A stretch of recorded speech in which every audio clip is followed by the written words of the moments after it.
Life of a tea bag.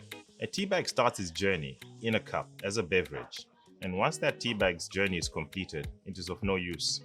However, with the original tea bag design, we save that tea bag. The tea bag is removed and put aside.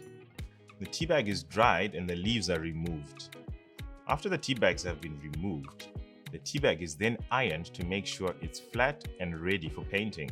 Once the tea bag is a perfectly dried canvas, the tea bag is painted and all sorts of designs of artworks can now be added on this mini canvas.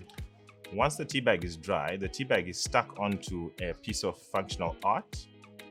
Thereafter, the finished product is ready for the shelves and ready for the global market.